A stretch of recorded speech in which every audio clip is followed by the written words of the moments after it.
ରେଢ଼ାଖୋଲରେ କଂଗ୍ରେସ ପକ୍ଷରୁ ଶାନ୍ତିପୂର୍ଣ୍ଣ ଭାବେ 6 ଘଣ୍ଟିଆ ବନ୍ଦ ସଫଳ।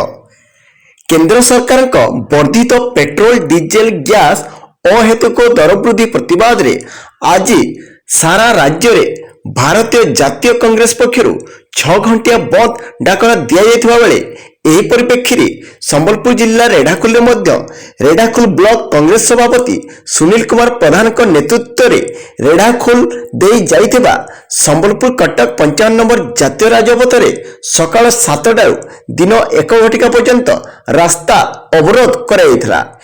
ବନ୍ଦ ଡାକରା ଯୋଗୁଁ ରେଢ଼ାଖୋଲରେ ସମସ୍ତ ସରକାରୀ ବେସରକାରୀ ଅଫିସ ସ୍କୁଲ କଲେଜ ଏବଂ ସମସ୍ତ କାର୍ଯ୍ୟାଳୟ ବନ୍ଦ ଥିବା ବେଳେ କୋର୍ଟ ଓ ବ୍ୟାଙ୍କ ଗୁଡ଼ିକୁ ରେଢ଼ାଖୋଲ କଂଗ୍ରେସର କର୍ମୀମାନେ ଯାଇ ପିକେଟିଂ କରି ବନ୍ଦ କରିଥିଲେ। ଏହି କାର୍ଯ୍ୟକ୍ରମରେ ଗୌରୀଶଙ୍କର ପାତ୍ର, ରିଙ୍କୁ ସାହୁ, ହରେଶ କର୍ଣ୍ଣ, ବୁତଲୁ ଅହମ୍ମଦଙ୍କ ସମେତ ବହୁ କଂଗ୍ରେସ କର୍ମୀ ଉପସ୍ଥିତ ଥିଲେ।